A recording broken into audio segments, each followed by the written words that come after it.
નમસ્કાર ખેડૂત મિત્રો, હું Dinesh Gediya sigma crop science વતી ફરી એકવાર સુરેન્દ્રનગર ડિસ્ટ્રિક્ટની આજે મુલાકાતે છું.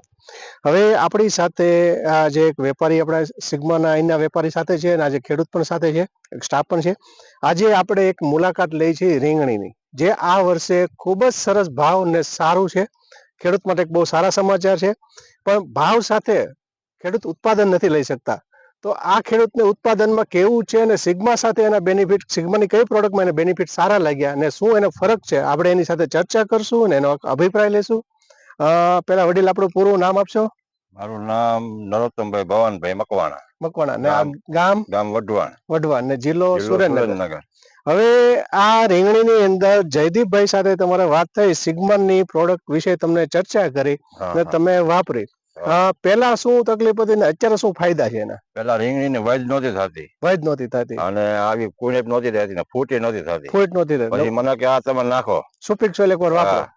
પછી સુપિક સોઇલ નાખ્યો, પછી 4 દિવસમાં મારા ફેર પડી ગયો રીંગણી. 4 દિવસમાં ફેર પડી થઈ ગયા. ને પછી તમારે કન્ટિન્યુ ઉત્પાદન સારું આવે અને રીંગણી આપણે કહીએ ને કે ગઢી ના થાય, તો એની માટે પણ જયદીપભાઈ તમને એક ભૂમિ કીટનો એક અભિપ્રાય આપો, જે એની અંદર 6 બેગ નીકળે છે, અંદર અલગ અલગ 6 નીકળે છે બેગ. 6 અંદર બેગ નીકળે છે.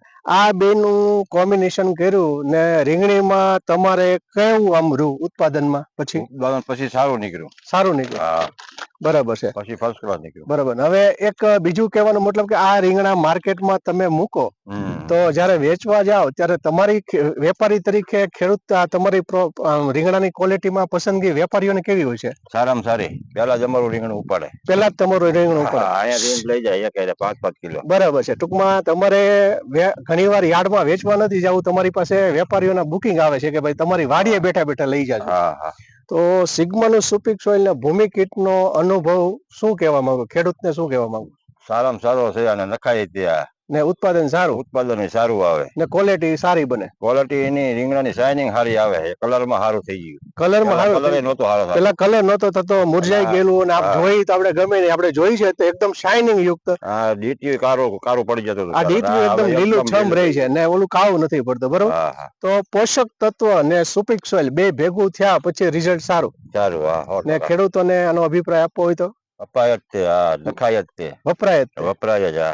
તો તમને આપણે ખેડૂતોને ફાયદાકારક ખરું? ફાયદાકારક 100%. અને ફ્લાવરિંગ એ સારું બેવે. ઓલા ઇન્જેક્શન તમે છંટકાવ કરો પછી મેક્સિકોના જે સાથે સાથે ફ્લાવરિંગના સિગ્માના મેક્સિકોના ઇન્જેક્શન આપણે ફ્લાવરિંગ માટે ના વાપરો છો, તો એમાં ફ્લાવરિંગ કેવું લાગે છે? એમાં સારું લાગે ફ્લાવરિંગ. મેક્સિકો મારો એટલે હાઈ ક્લાસ. ફાલ વધી જાય, ખરે ઓછું થતું નથી. બરાબર, બે ફાયદા થાય છે. તો સિગ્માની આ બધી પ્રોડક્ટ થી તમે સંતોષ ખરા? સંતોષ એકદમ. બરાબર. ખેડૂતોને અભિપ્રાય અપાય સિગ્માની બધી પ્રોડક્ટ યુઝ કરે ખરી? કરાય 100%. ખરેખર તમારો અભિપ્રાય આપવા બદલ ખૂબ ખૂબ આભાર, ધન્યવાદ.